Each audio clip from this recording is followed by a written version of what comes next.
What's going on, guys? It's Adonis. Now, a lot of you have been asking me about my thoughts on the Thinker for the Flash Season 4. So let's talk about the Thinker and what I think he will be doing next season.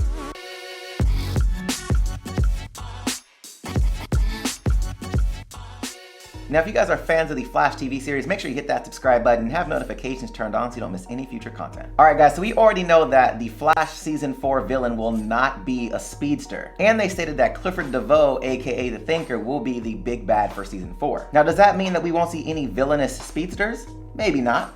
But let's talk about DeVoe. So in the comics, Clifford DeVoe was actually born in 1910 in Keystone City. And in this time, he was a DA. Super intelligent, really smart, and he ends up going bad. And because of his intelligence and law knowledge, he actually started using his skills for evil. So he started offering his services as far as preparing alibis and legal proceedings and stuff like that for a mob boss named Narvok. Now later on in the Thinker's story, Narvok is actually tricked by the Thinker to actually kill himself, which was actually pretty funny. Now because the mob boss is dead, there's no organization now in the crime going on in the city. So DeVoe ends up becoming the Thinker, essentially, running all of the organized crime in the city, and eventually becoming imprisoned by the Flash, and that's where their whole story starts. Now later on, he ends up getting his main weapon, his advancement in his criminal activity, which was the thinking cap. Now once he had the thinking cap, he now becomes a supervillain. So he has the ability for like telekinesis, he can actually send like mental jolts of energy to other people, can change like the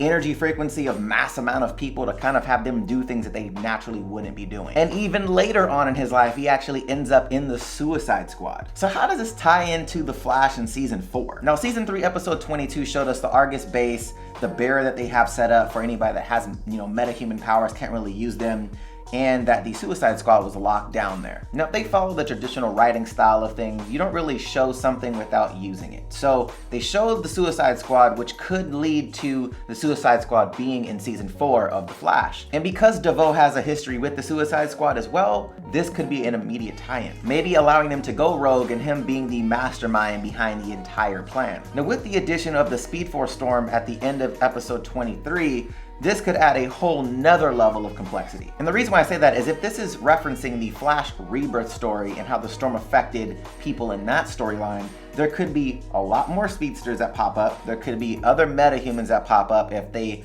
decide not to go the speedster route on the show. And that would actually give him a greater ability to control other metahumans to do his bidding. And because a lot of these people have these new powers, these new abilities, some of them may decide, you know what, these people can't stop me, I'm gonna do what I want. So I feel like his influence on those characters may be huge in the next season. Now personally, I think a really cool way to do this is if he is actually a DA at the time. And instead of him having the thinking cap, I think it would be really cool if he just had the ability because of the Speed Force Storm. So he's already a DA, the Speed Force Storm hits him, and he now gets the abilities that the thinking cap would have gave him, but without the cap. Now the cool thing about that is he would still be a DA, nobody would know that he has these abilities, and he's essentially just running the underworld while Flash and team is trying to figure out who's planning these things, why there's so many attacks, how organized they are.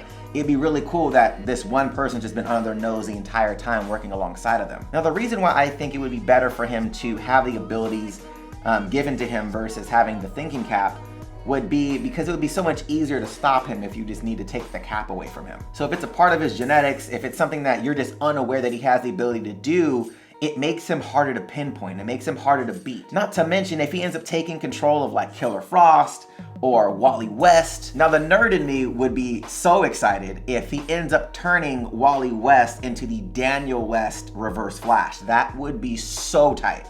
If he just took over his body, his mind, and said, you know what, I'm gonna make you do some evil ass shit. Now the reason why I think this will be cool is you would have a speedster that's villainous, but he's not the big bad, nor is he even aware that he's being controlled. Which would be very similar to the whole Savitar and Julian situation, but besides Julian just using the stone, we actually have a speedster that could counter the Flash. Now obviously a lot of this is speculation, so I really want to know your guys' thoughts on this. What do you think about the Thinker as the villain? Let's start with that. And number two, how can he use those abilities to become the worst villain that they've ever come across? I want to know your guys' thoughts about that down below. Also, make sure you're subscribed to the channel and have notifications turned on so you don't miss any future Flash content. Guys, if you liked the video, hit that thumbs up button, show your boy some love, and if you want to check out my last Flash video, the link will be right here to the side. All right, guys, until next time. See you later.